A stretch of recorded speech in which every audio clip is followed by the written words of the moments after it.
যুক্ত হয়েছে কারণ তুমি জানো যে এবার লোকসভা নির্বাচনের আগে বিরোধীদের একটাই দাবি ছিল যে কেন্দ্রীয় বাহিনী এবং সুষ্ঠু নির্বাচন। সেই কথা মতো এখানে কেন্দ্রীয় বাহিনী এসছে এবং সুষ্ঠু নির্বাচনের চেষ্টা এখনো অবধি ষষ্ঠ দফা অবধি যে নির্বাচন হয়েছে তাতে 3টে অভিযোগ প্রত্যেক দিন, খালি আজকে নয়, মূলত হচ্ছে প্রার্থীদের আটকে দেওয়া গো ব্যাক স্লোগান প্রায় প্রত্যেকটা কেন্দ্রে প্রার্থীরা যখন যাচ্ছে অধিকাংশ ক্ষেত্রে। দ্বিতীয় হচ্ছে এজেন্টকে বসতে না দেওয়া, এটা বিক্ষিপ্ত ঘটনা কোথাও কোথাও। তৃতীয় যেটা হচ্ছে কেন্দ্রীয় বাহিনী এবং রাজ্য পুলিশের বিরুদ্ধে অভিযোগ। সার্বিকভাবে পশ্চিমবঙ্গ কিন্তু এই ধরনের নির্বাচন দীর্ঘদিন দেখেনি। ঠিক, তুমি যদি পশ্চিমবঙ্গের উত্তরপ্রদেশের কথা উঠে আসে, বিহারের কথা উঠে আসে যে ওখানে কি শান্তিপূর্ণভাবে ভোট হয়, গুজরাটের কথা উঠে আসে, কিন্তু পশ্চিমবঙ্গ এটা দেখেনি। আসলে নির্বাচনের কৌশলগত একটা পরিবর্তন হচ্ছে, কারণ এই সময় দাঁড়িয়ে যদি গুলি নিয়ে মাসেল নিয়ে নির্বাচন মানুষ দেখতে পারে তাহলে সেই রাজনৈতিক দলের প্রতি একটা বিরূপ মনোভাব বা অ্যান্টি ইনকামবেন্সি ভোটটা সরাসরি ভাগ হয়ে যায়। সুতরাং সেই জায়গা থেকে স্ট্র্যাটেজি বদল হচ্ছে এবং পশ্চিমবঙ্গের যারা গণতন্ত্র প্রেমী মানুষ তারা চায় শান্ত ভোট, অর্থাৎ অধিকাংশ ভোটার যাতে ভোট দিতে পারে এবং সেই প্রচেষ্টাই চলছে। তুমি দেখবে 8টা কেন্দ্রে ভোট হচ্ছে, আমরা খবর দেখছি কটা কেন্দ্রের, 3টে কেন্দ্র। এই 3টে কেন্দ্র ছাড়া 5টা কেন্দ্র থেকে। কিন্তু আমার এখানে অদ্ভুত প্রশ্ন, শুভেন্দু অধিকারী বারবার বলেন শঙ্কু যে এবারে একেবারে ঘরে ঢুকিয়ে দেবে কেন্দ্রীয় বাহিনী, আরো কেন্দ্রীয় বাহিনী আসবে, সেই কেন্দ্রীয় বাহিনীর বিরুদ্ধে অভিযোগ কেন? একটা বিষয় আপনাকে বুঝতে হবে যে কেন্দ্রীয় বাহিনী কিন্তু নির্বাচনী ব্যবস্থাটা পরিচালনা করে না।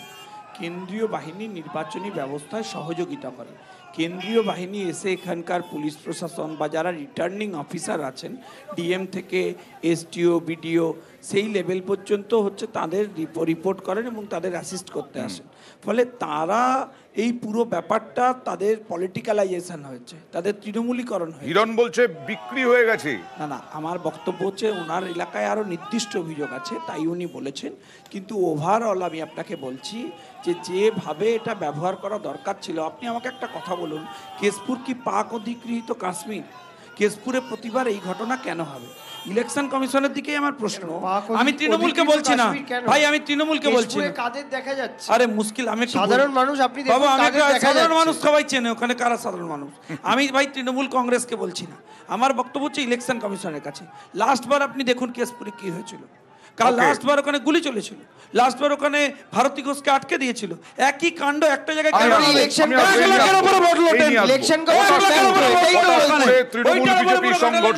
পটাশপুরে তৃণমূল বিজেপি সংঘর্ষ। পটাশপুর কাঁথি লোকসভা কেন্দ্রের অন্তর্গত 13 নম্বর বুথের সামনে দেখুন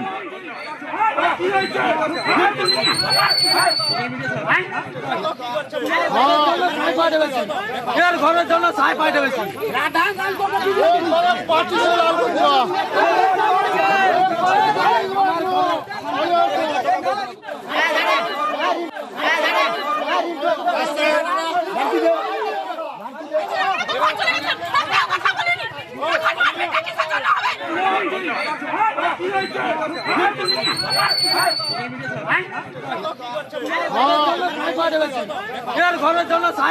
কথা বলবো পঙ্কজ দাশরথীর সঙ্গে। পঙ্কজ, কি হয়েছে, কিসের থেকে সূত্রপাত?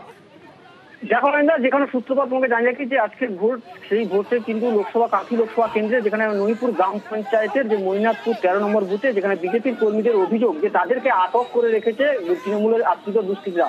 সেক্ষেত্রে দুই পক্ষের মধ্যে গন্ডগোল বাঁধাতে কিন্তু কেন্দ্র বাহিনী এসে তাদেরকে কিন্তু নিরাপত্তা দেয় এবং তাদেরকে লাঠি উঁচিয়ে কিন্তু যে তৃণমূলের আশ্রিত দুষ্কৃতীরা যারা তাদেরকে আটক করে রেখেছিল তাদেরকে কিন্তু ছন্ন ছাড়া করে দেয়। পরে কিন্তু ভোট কর্মীদেরকে কিন্তু ভোটমুখী করার জন্য তাদের কিন্তু নিরাপত্তা দিয়ে কিন্তু ভোট কেন্দ্রে নিয়ে যায় কেন্দ্র বাহিনী।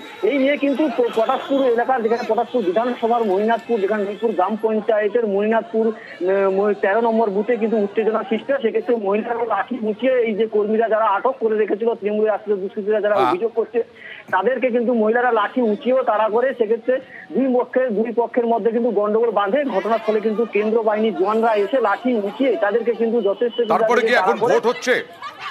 এখন ভোট হচ্ছে এবং কেন্দ্রীয় বাহিনী তাদের মধ্যে একজন ব্যক্তিকে আটক করেছে এমনটাই কিন্তু দেখা যাচ্ছে। ওকে, এরপরে আমরা